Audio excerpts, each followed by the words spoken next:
Ky episod u mundësua nga Smile.al, Vodafone, Lajthiza, Metropolitan, Melia Durrës, Tumo. Për ta nisur ka qenë një javë e jashtëzakonshme ajo që lash pas me panajirin e librit, me qindra, gra, vajza, burra, djem, gati dhe fëmijë që kam takuar. Jam shumë e lumtur për opinionet që ju keni për podcastin, që në fakt është një dashuri, është një besim shumë i madh që ma jepni, më shumë se sa më shpërgdhelur sedra, e vërteta është që ma keni shtuar anktin, sepse kjo kthehet në përgjegjësi, unë duhet mbaj premtimin që u kam dhënë shumë prej jush, që do të vazhdoj të gjej shqiptar që ju keni dëshirë të mësoni diçka prej tyre, t'i dëgjoni me kënaqësi në këtë podcast. Dua të falenderoj dhe disa sondazhe që janë bërë online nga disa faqe dhe ku shoh komentues të zjarrt për Zë me Mirën podcast. Shumë faleminderit. Ju jam mirënjohëse dhe shpresoj që ta kem gjithmonë mendjen në vend dhe këmbët në tokë. Në këtë episod kam ftuar një 37 vjeçare nga Prishtina, Jeta Zagragja, e cila e ka të paktën më shumë se sa Timin, IQ-n e trurit shumë të lartë. Mira, faleminderit shumë për ftesën. Jam shumë e lumtur që jam bashkë me ty këtu me zhvillu këtë bisedë, ma jo hyrje nuk e di sa është reale, sepse unë më shumë se inteligjencë, ëndra e pasion, unë mendoj që çka më definon mu është punë për kushtem konsistencë. nuk isha fol për inteligjencën e lartë. Me thënë drejtën asnjëherë se kom marrë asnjë test të tilla që me hanë në kurvar vendimi. Përfundimi. E vlerësoj këtë përgjigje. Jeta në fakt mua kështu më duken të gjithë njerëzit e teknologjisë. Të gjithë njerëzit që ndërtojnë ape dhe i përkasin një kuptim kohës. Si ti e një grua e momentit sot kudo në botë, dhe mua më duket që ju diçka dini, diçka bëni më shumë se sa ne të tjerat. Nuk është e lehtë të krijosh kode, të krijosh një app, ose ndoshta kështu më duket mua, kështu na duket neve të tjerëve. Nështë ajo e panjohura, na duket gjithmonë më e vështirë se ajo që e kemi përvetësu. Programimi si till nuk është diçka jashtë kësaj bote, diçka kështu që është aftësi nështë e jashtëzakonshme, mirë po aftësia për t'i kuptu nevojat e tregut dhe ato që ende nuk e kanë zbulu fytyrën e vet, ose mundësitë e tregut dhe t'i krijojmë ekipet dhe strategjitë që t'i përkthejmë ato nevoja njerëzore, biznesore në avantazh konkurrues teknologjik, mendoj që këto është ndoshta përparësia kryesore ose ku na duhet inteligjenca më e madhe, se pasi që të zbërthehen këto atëherë nuk po du me i hy në hak mas paku ekipit tem të mrekullueshëm në Prishtinë, por nuk është aty vështirësia e zgjidhjes së problemeve. Jeta, ku dallon inteligjenca natyrale me inteligjencën artificiale? Si do ta përshkruanit ju këtë dallim? Shumë shpesh, prej që jam bonan, mundohem me tërheq paralele në qoftë rritje të ekipeve, të kompanive, qysh është edhe rritja e Marsit, djalit tem 2 vjet e gjys, edhe këtu shpesh mendoj në atë përkthimin që kur e shoh atë si mëson, mendoj që kështu mëson pak a shumë edhe inteligjenca artificiale, duke vrejt në ato paternet edhe tu absorbu me të madhe si fëmijët që janë si shpuza që absorbojnë gjithë ambientin edhe gjanat që na s'dojmë ata mi marrë me vete. Inteligjenca artificiale më thonë ka atë aftësi që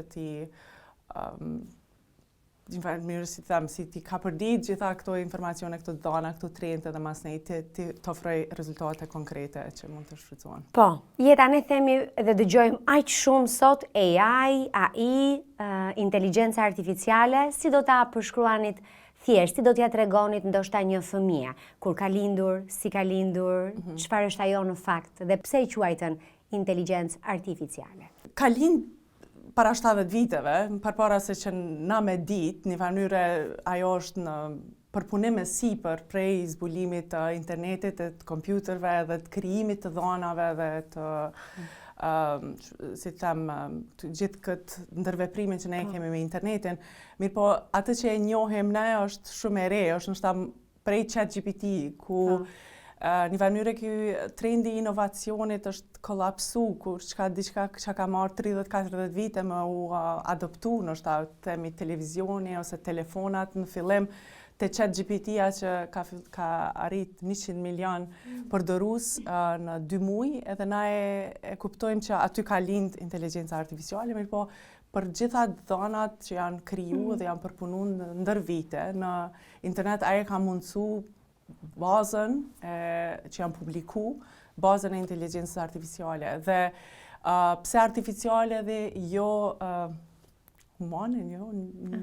Nështë është pse sigurisht se nuk ka emocion, nuk ka vetëdije dhe më shumë se që është zëvendësim ajo që po e frigojmë në shtatë gjithë, është më shumë augmentim, kështu është rritje kapaciteteve njerëzore, po jo zëvendësim gjithsesi e kapaciteteve njerëzore.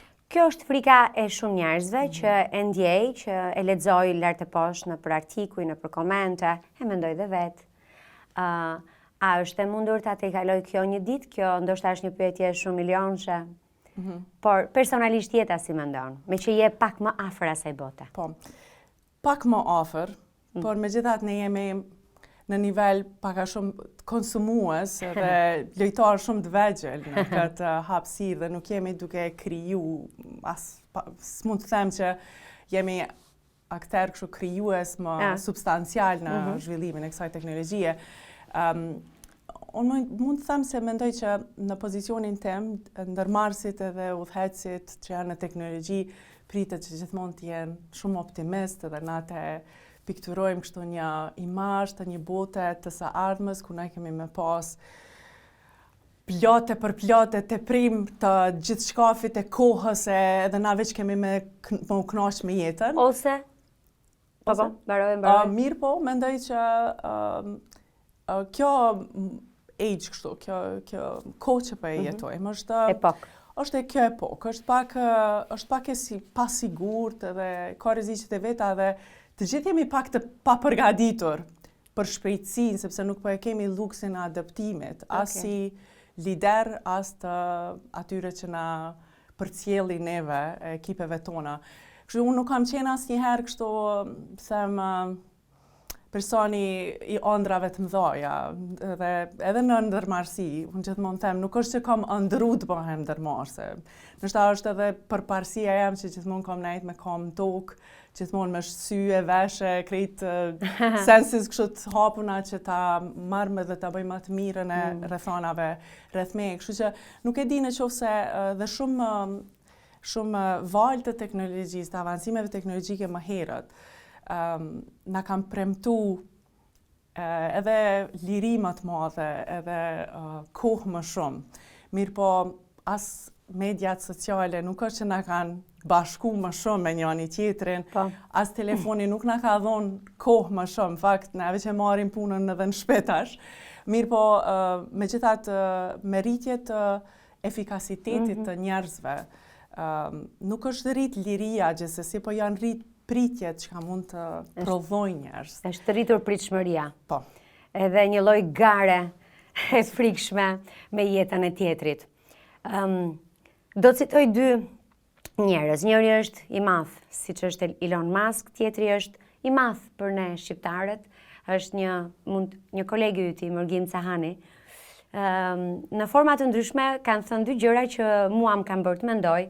Në një podcast me Mërgimin më tha që shumë shpejt inteligjenca artificiale do të bëjë që të mos ketë varfëri në botë dhe ata që s'do duan të punojnë do të kenë të paktën të ardhurat e nevojshme për të jetuar.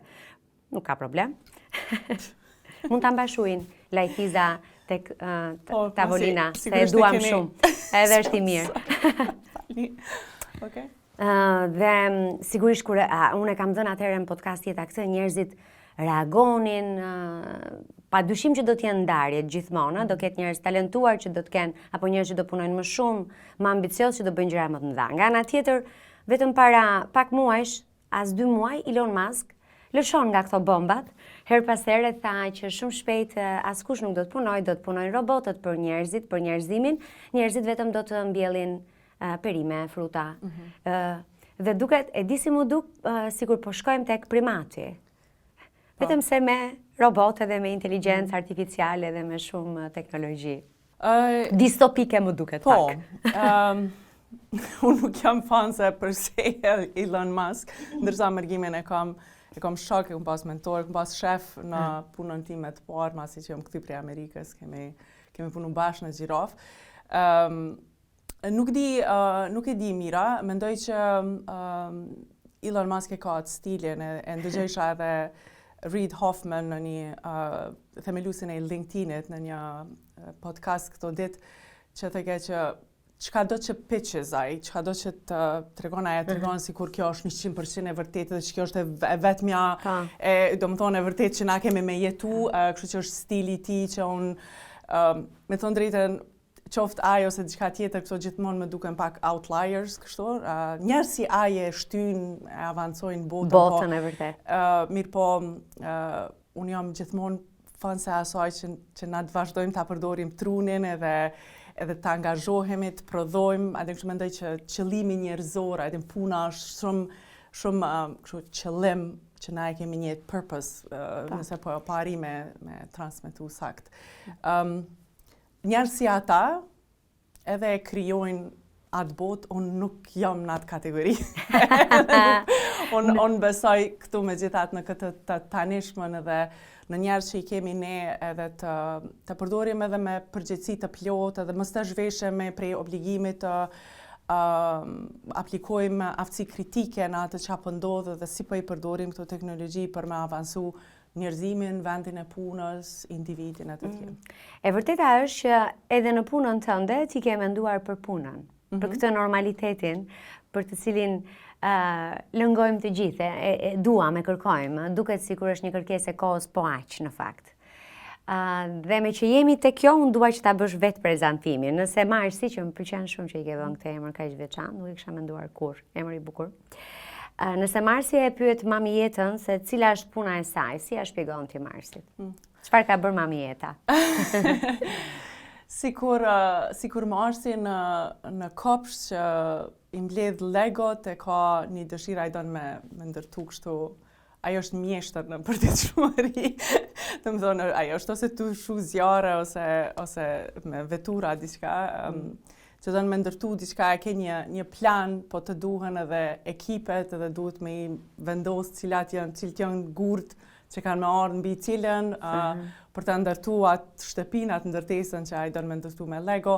Unë mendoj që i them që edhe nana shkon te vendi punës, ku i ka antarët e ekipit, e ka planin, duhet të ndërtojmë edhe na një garazh të tillë. Është me të vërtet më e qëndrueshmja ose më e rëndësishmja. Edhe mendoj që edhe po ti pyesësh edhe Elon Musk edhe Mërgim Cahanin, është ekipi me cilin punon. Dhe ajo e bën dallimin e kompanive të cilët organizatave, produkteve, të cilët gjejnë aplikim dhe zgjidhin probleme në treg edhe atyre që dështojnë për shkak që kanë nështa planet të mëdha, po jo shumë dur dhe akter dhe shumë trun që ndërlidhen së bashku për ta kriju atë. E për mua ka qenë në vazhdimsi gjithmonë shumë e rëndësishme që ta kuptojmë dhe ta pranojmë rëndësinë e kulturës ekipore dhe ndërtimit që ndryshëm të ekipit, sepse kur të kish ekipin e mirë, mandej mundesh me i dalë balë gjitha sfidave që dalin rrugës. Ne shqiptarët gjitha ankohemi për stafe, për burime njerëzore, për ekipe, edhe ka një perceptim, një lexim të realiteti që ne si individ jemi të suksesshëm, po kur bëhemi bashkë skuadër nuk jemi aq të mirë, por ti ke një kompani dhe në fakt ti i siguron programe kompanive të ndryshme në përbot, je shtrirë në shumë vende të botës, në mënyrë që ekipet të funksionojnë mirë. Pra, ky është sekreti, ky është zbulimi api yt, quhet ap? Ne ndërtojmë shumë aplikacione. Po ndërtojmë edhe aplikacionin e kompanisë pikërisht për të... Edhe si quhet? Për momenti quhet Zestara, mirë po derisa ta kemi në treg edhe të punoj më shumë në testimin e tij, sepse neve po na duket i mirë, por unë kam punu shumë me themelues kështu që vi nga mendësia teknike edhe përderisa ai ka kapacitete teknike, ata zakonisht mendojnë që krejtëve kam ju pëlqy. Unë nuk jam kështu në atë nivel që them, derisa ta blen dikush, unë gjithmonë them aty bëhet validimi vërtet i produktit për derisa dikush ti pagun paret, se kërkush s'ka me thonë kështu your baby's ugly, edhe kërkush thotë, shumë e shëmtum kjo aplikacioni që e ki bo. Ke i thonë shumë mirë, derisa vjen momenti që nëse e paguajmë atë ose jo. Po, ne kemi bo zgjidhje shumë inteligjente dhe shumë të avancume teknikisht për shumë biznese në për botë. Kemi fillu spari me Amerikë, unë kam pas lidhje më shumë, rrjedhim më shumë, edhe kompanitë e parë që kam kemi shit në Chicago, kështu që shumë edhe prej klientëve ekzistues të asaj kompanie më kanë përcjell në kompaninë e re.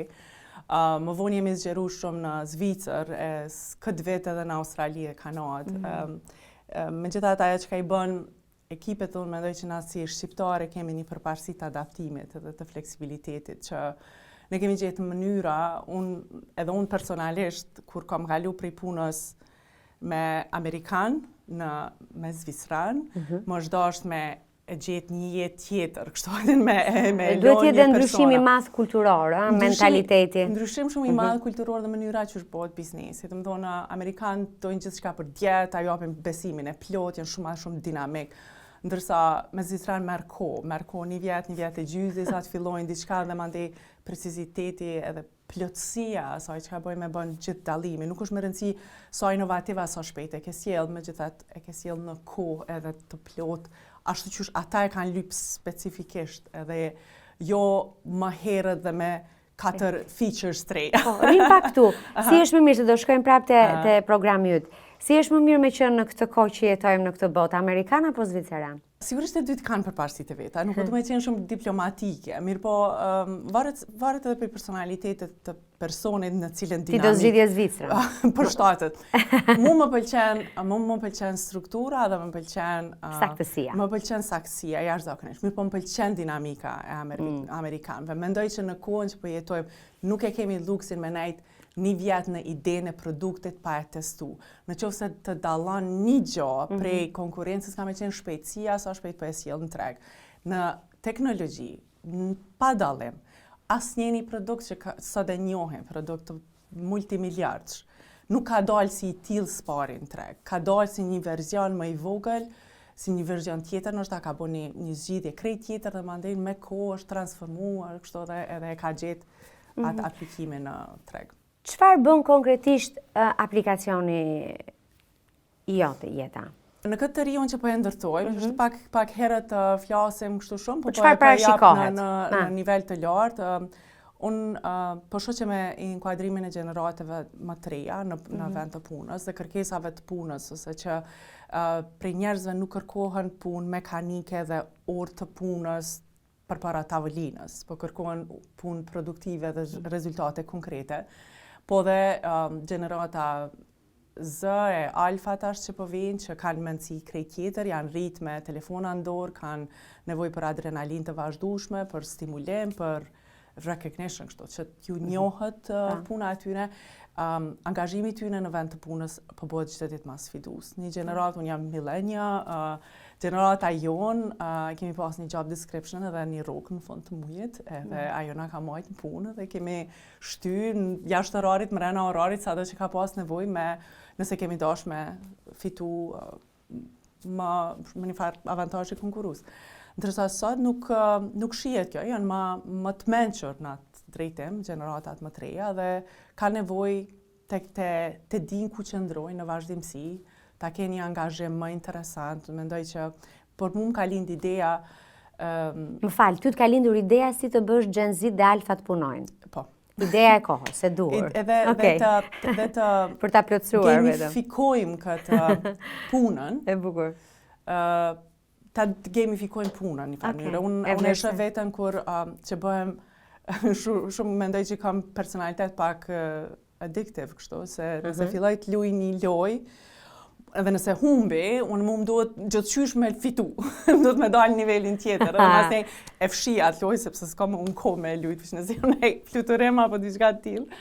Ky quhet karakteri fort. Edhe në një mënyrë kur e shisha edhe unë me gjithë disiplinën që kam, eksperiencën, ndoshta që jam më kritike në ku e kaloj kohën, edhe mu po po kam nevojë dhe po më duket shumë atraktive tash. Qysh me përkthy këto në vend punës, që me I bë njerëz që më thonë, unë po du me krye edhe çat detyrë, po du me mentoru edhe atë personin tjetër, po du me arrit nivelin tjetër, por vlerësimet e performancës një herë në vjet. Orari punës, se për këtë do të pyesja, si bëhet tamam, për shembull? Si bëhet tamam, vjen koha, flasim shumë tamam në një takim të radhës, sepse nuk është produktiv. Gjërat e përgjithshme, them. Po, mirë po, duhet me I kuptu që disa metoda që kanë linë ndoshta në kohën e industrializmit, ose adaptimi I ambienteve të punës. Nuk vlen më. Nuk vlen më, po vdes, edhe ata të cilët janë më të parët në zhvillimin e ideve dhe avancimin e ambienteve të punës, mendoj që do të fitojnë kështu. Çfarë I ka ikur koha përfundimisht jeta? Për shembull, orarit zyrtar, orarit fiks, nuk e di, mbledhjeve të gjata, nëse më jep disa. Ku jemi tani? Megjithatë, kështu në numra, vetëm diku rreth 20% e workforce, e forcës punës. E fuqisë punëtore, janë këto gjenerata të cilat na po zgjedhemi problem të së ardhmës, jo gjithsesi të tanishmës. Unë jam ende idhëtare e punës në zyrë, e punës me orar ku ne e kryjmë punën. Unë ju tham haptas gjithve që I takoj. Në ekipin tonë, na nuk dojmë me thonë, na jemi familja jote, më duken shumë klishe ato, na jemi ekip shumë I mirë, na të lojmë me kry punën edhe me shku me kriju familje dhe me nejt me shësni edhe me familjen tonë. Nuk mendoj që ka vdek ajo kohë, mendoj që na duhet të gjejmë mënyra më të mëshme për me matë produktivitetin, që mi u dhonë njerëzve më shumë fleksibilitet.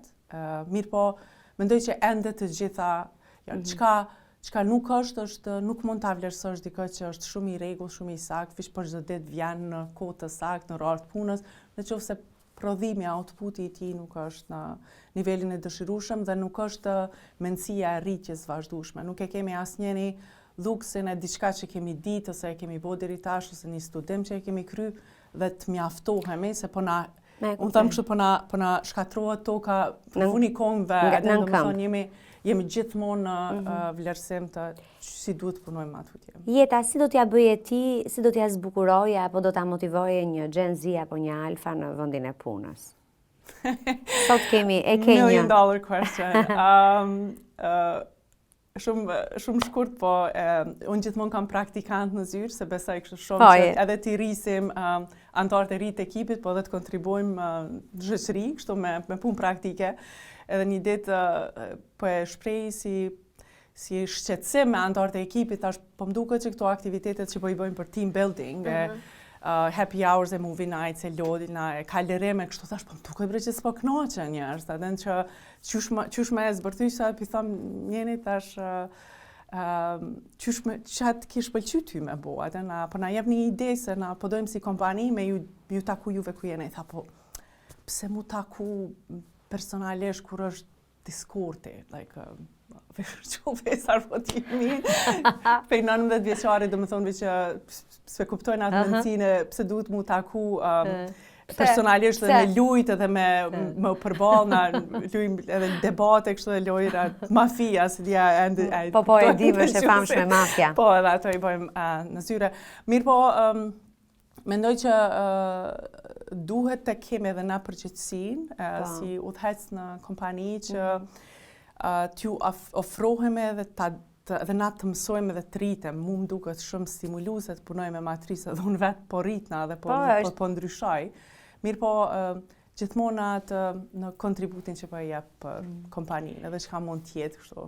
Më ngacmove se kam edhe unë në ekip një Gen Z, edhe në një moment si duket për një gjë që nuk më pëlqeu, futem në grupin e chatit të WhatsAppit që e kemi të përbashkët dhe them këtu kam Arfera Uratën. Po të ma thoshte mua një drejtuesi imi, sigurisht do të përpiqesha si një millennials, do përpiqesha që të justifikohesha dhe të gjeja një mënyrë për të thënë që çfarë mund të bëj ose do ta bëj tani, më fal, ndjes. Po një Gen Z përgjigjet çfarë do me thënë?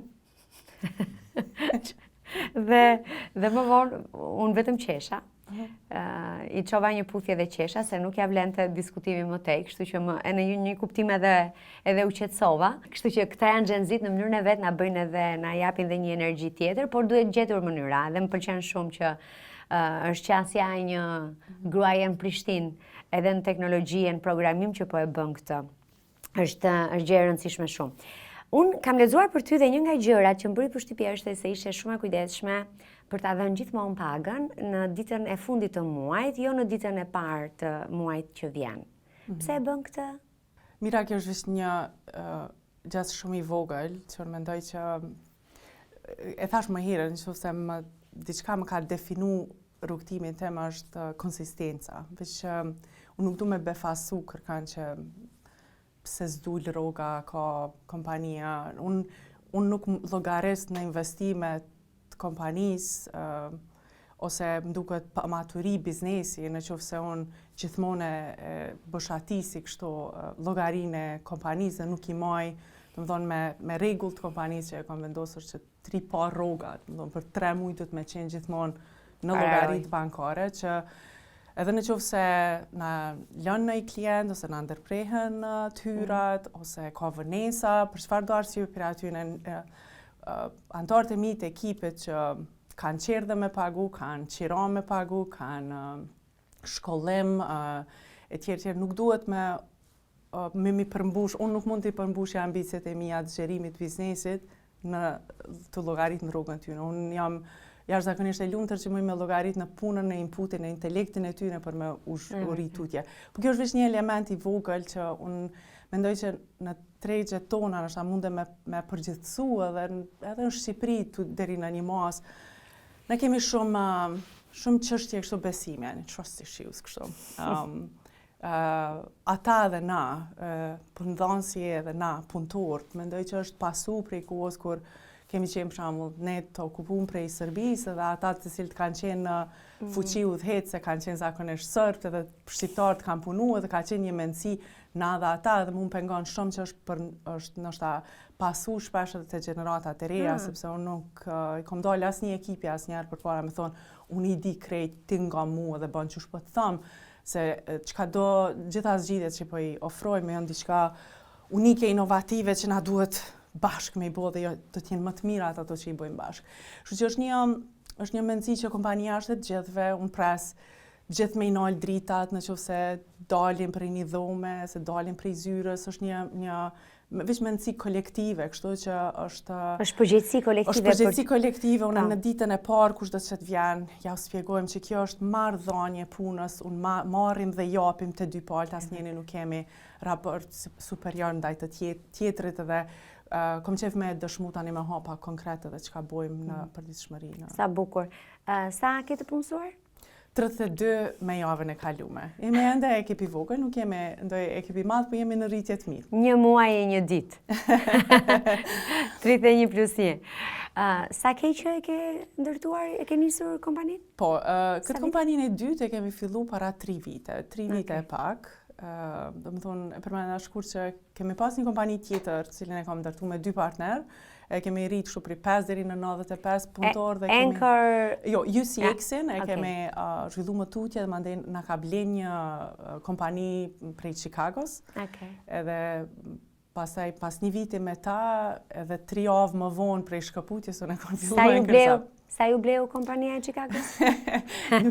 Nuk janë figura publike se s'kemi qenë kompani, po mjaftueshëm sa me na dhon kapitalin me vazhdu rrugtimin edhe na dhon pak një rahati ndoshta shpirtërore që jemi në vendin e duhur, në kohën e duhur. Ti je shkolluar në Prishtinë dhe në Amerikë, pra ke bërë doktoraturën më duket apo masterin? Magistraturën. Doktoratura dhe një kohë nuk njem hala që kom po mjaftu shumë eksperiencë. Unë jam produkt i Kosovës. Musë më kam marru Amerika, nështë më ka dhënë pak forme, kështu nështë një shtytje, matutje, mirë po definitivisht nuk unë jam produkt i Kosovës dhe kam qef me tregu atë që nuk është e jashtëzakonshme dhe mundën me arrit plot të tjerë. Mira, unë jam rritë në Kosovë në një familje nështë financiarisht nën mesatare, po me edukim shumë mbi mesatare dhe në një mendësi të cilën çdo ditë na është ngulit kështu shumë që edukimi edhe puna, Shkolla. veç atë nuk mundet me ta marrë kërkosh. Kom punu prej 7 vjeç, jom rrit shumë me punën edhe mendoj që nuk ka bokese.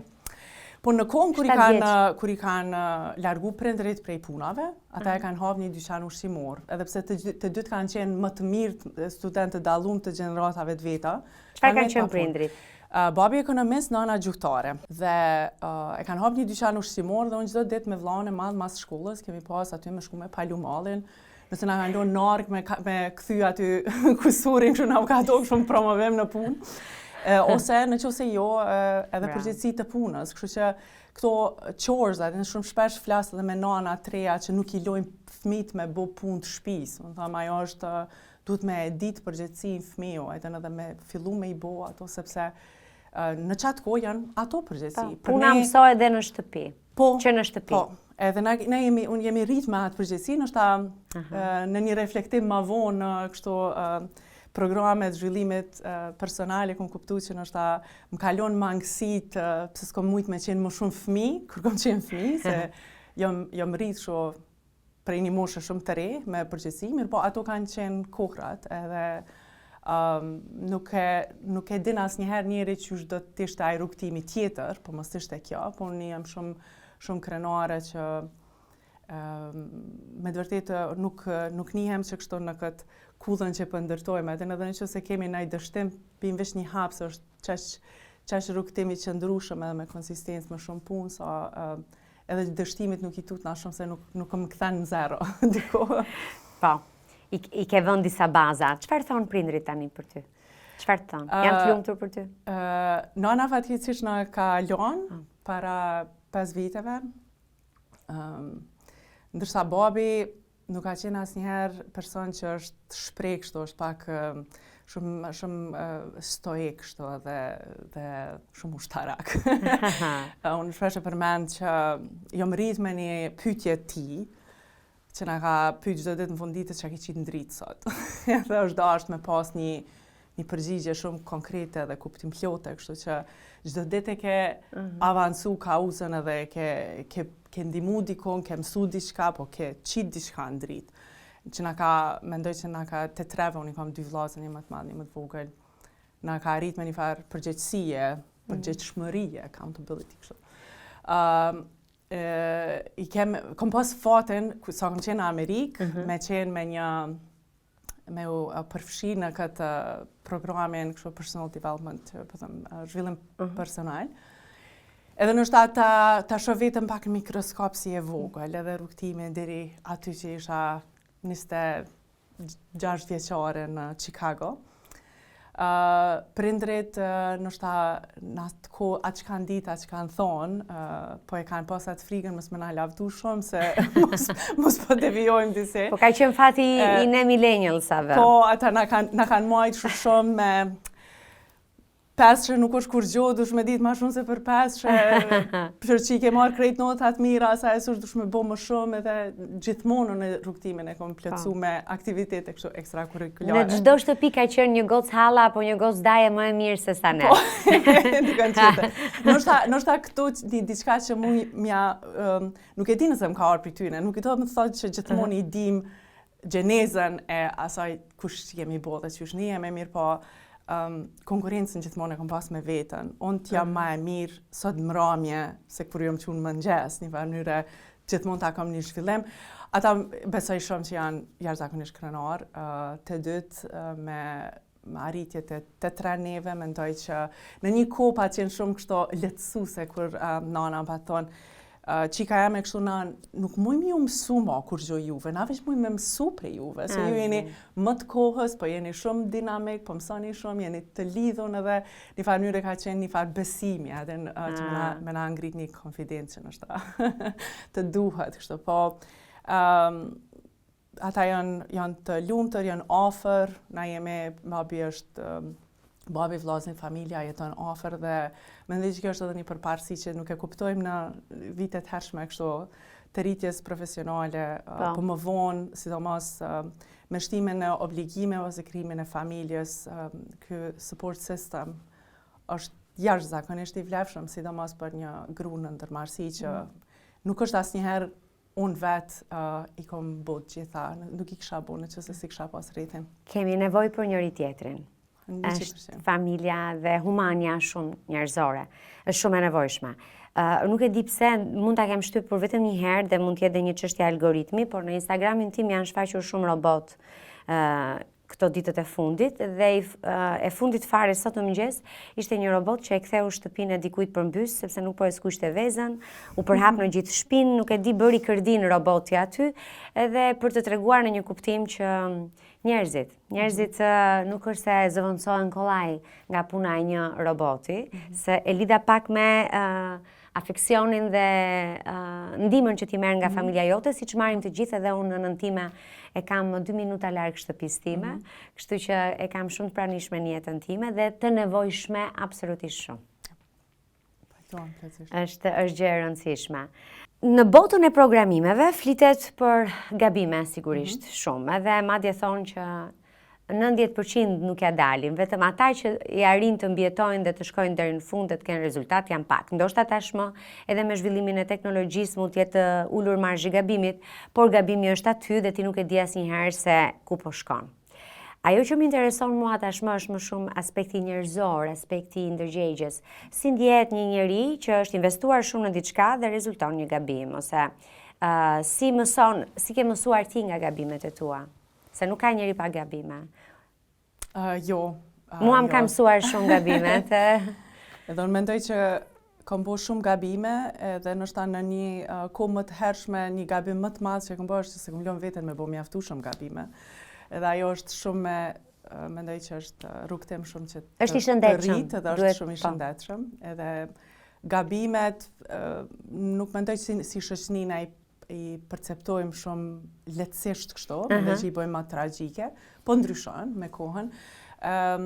Në aspektin teknologjik mendoj që aty po mund të bëhen shumë gabime, po pritjet janë që shumica dështojnë. Mendoj që me avancimin e teknologjisë dhe tash me përfshirjen e inteligjencës artificiale, gabimet nuk kanë me u zvoglu, në fakt është bo qaq më e lehtë me kriju më shumë, për shembull, produkte teknologjike dhe qaq më e shpejt me kriju një prototip të shpejt, kjo përqindje ka me u rrit atyre që dështojnë dhe atyre që kanë sukses, sepse konkurenca është shumë më e madhe. Mirë po, gabimet ndoshta më të mëdha janë ato të cilat nuk kemi mësu prej gabimit diçka, ose gabimet që bëhen me njerëz që edhe ato janë shumë të natyrshme. Unë them për mua ka qenë një rritje, një moment kështu rritje në udhëheci shumë e madh kur e kam kuptuar diçka dhe kam definu për vete që nuk është një mënyrë e drejtë me I bo gjanat. Se kur kam qenë më e re, kam qenë shumë kam gujse kështu dhe shumë më kokfort që mënyra jam është mënyra e duhur.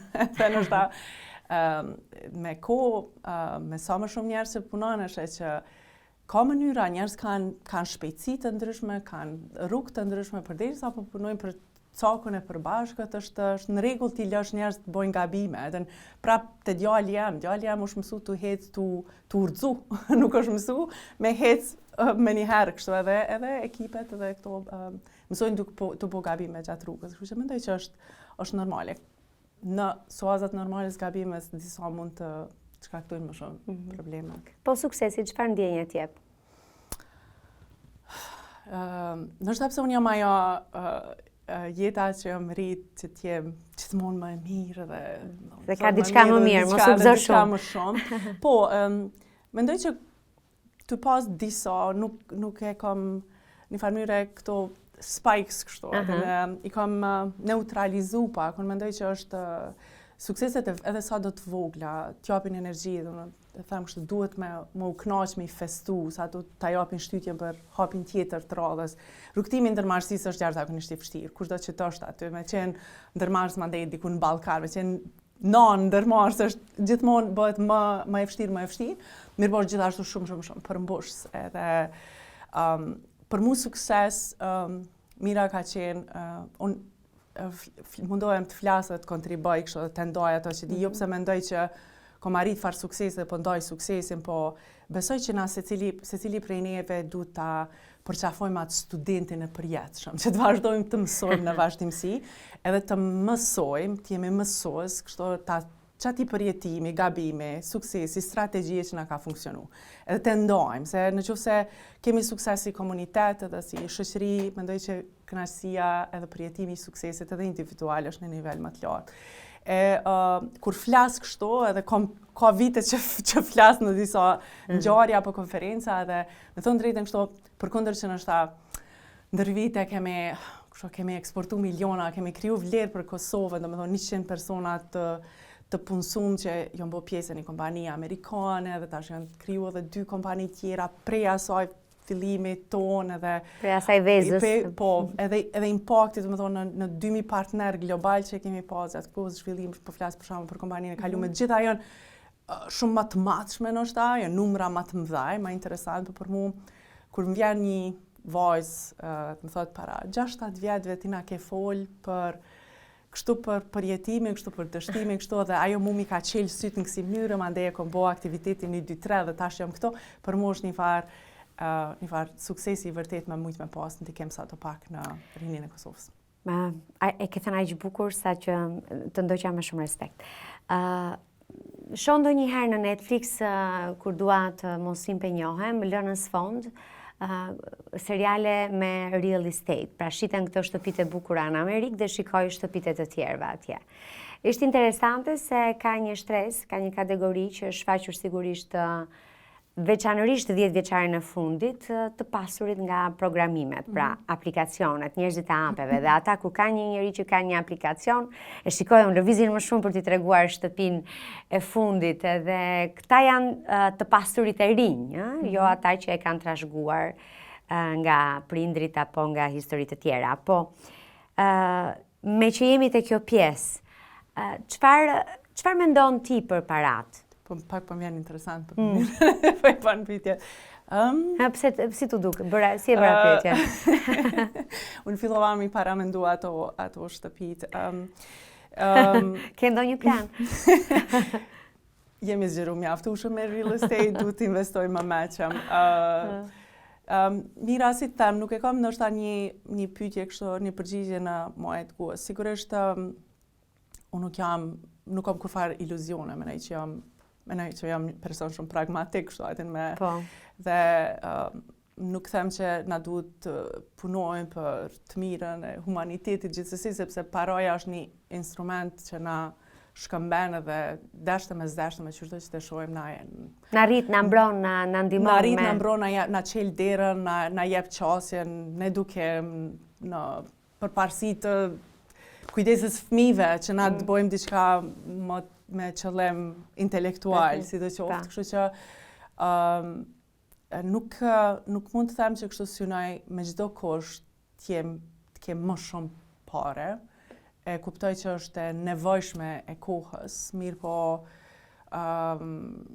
raportet me njerëz, me gjithat jetojmë, sepse këta persona që po i përmend mund t'i blejnë ato shtëpitë më të shtrejta dhe i kanë ato parë, por nuk menoj që ajo e definon kështu suksesin gjithsesi ose lumturinë e kërkujt. Kështu që për mua puna është jashtëzakonisht e rëndësishme, është pjesë e ADN-s tem, du me punu, kam punu në ditën e dytë masi që kam lind, një mënyrë kam qenë prapë në kontakt me ekipin, mirë po ta sigurojmë një jetesë, ta vazhdojmë ta rrisim e ta gëzojmë, mirë po nuk është asgjë nëse nuk kemi kohë asnjë për njerëz të afërt edhe kështu të shpenzojmë ato para. Nuk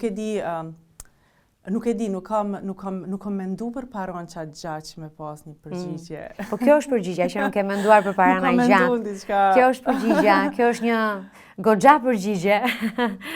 Njerëzit që kanë idet, nuk kam pse të mendojmë për parat, sepse idet u asjellin ato në mënyrë natyrale dhe as nuk ka nevojë që të luftojnë për to. Sepse idet të mbajnë gjithmonë, t'japi një ide tjetër, talentit çon përpara. Ti ndonjëherë mund t'i kesh, kam njohur njerëz që kanë para, edhe nuk bëjnë dot asgjë me jetën e tyre përveç se të varin Turind. Dhe t'jenë të mërzitur se thash pak kështu në zhargon. I pyes të ftuarit për lumëturin jeta. Keti një përkufizim për të? Kofja mëngjesit me Marsin edhe me Taolantin. Me të vërtet është një moment edhe e flasim shumë shpesh sa shumë e vlerësojmë që e kemi luksin e kohës dhe të mëngjeseve të ngadalshme. Nështë pse qohemi në ora 5, kështu që tani e kemi ditën përpara shumë edhe e fillojmë pak më herët se të tjerët, po nëse është një moment lumturie, është përmbushja me qenë shumë të bashkuar kështu dhe connected kështu me njerëz më të afërt. Dhe të mendosh që si sot pas një viti do t'jetë edhe dikush tjetër në mëngjesin tuaj? Edhe një tjetër nështë pak më i zhurmë shumë se ky që është tash, mirë po jemi presim edhe një tjetër, një tjetër antar, një vlla për Marsin. Shumë bukur. Është qefi i madh, ata do kenë Marsi do ketë një shok. Nuk e di si do ta ketë emrin shoku vllai Marsi, po do ta gjeni me siguri, jo Jupiter. Saturn shpresoj, jo në planetet ose me këtë çetrin. Në fakt, unë e kam marrë vesh kështu natyrshëm nga jeta, sepse ne kemi folur bashkë që në gusht. Edhe ishte Enver Obelli, miku im i mirë, gazetari që ai e di gjithmonë që unë kërkoj lart e poshtë, jam bërë si ai minatori që kërkon mineralet. Edhe ai më foli për jetën, për jeta Zagragje. Ne komunikuam bashkë dhe e kishim lënë që intervista do t'ishte diku nga fillimi i tetorit. Por jeta ishte fillimisht në udhtim, herë në Korenë e Jugut, herë në Kinë, herë në Chicago, herë në Zvicër. Ishte e vështirë ta kapje jetën dhe pastaj kur jeta do të vinte më tha që prit se kam nevojë të marr pak veten, po pres një bebe dhe ishin ato të javëve të para. Po tani e mirë dhe ke ardhur posaçërisht sot për podcastin, edhe e vlerësoj shumë. Dhe ishte shumë kënaqësi që folëm bashk. Të uroj shumë suksese. Dua vetëm ta mbyllim me një këshill, nëse një 21 vjeçar apo 21 vjeçare po dëgjon tani dhe nuk ka rëndësi se çfarë do të bëhet, por me punë mund të bëhet, sepse puna është alternativa. Hë për hë këtë alternativë kemi për t'ja dalë në jetë, nuk e dim për të tjerat. Ajo është, për mua, ajo unë nuk mund ta këshilloj të kërkojnë për diçka që nuk e kam përjetu, provu dhe vetë, kështu që puna, konsistenca, beso pak në proces, pak më shumë durim me vetveten, jepi shansë dhe beso që kështu kemi i lidh pikat retrospektivisht, pse çka të ka dhënë avantazhin konkurrues është puna. Jeta Zagragja, faleminderit, të uroj vetëm suksese. Mira, faleminderit shumë, ka shumë kënaqësi. Ky episod u mundësua nga Smile.al, Vodafone, Lajthiza, Metropolitan, Melia Durrës, Tumo.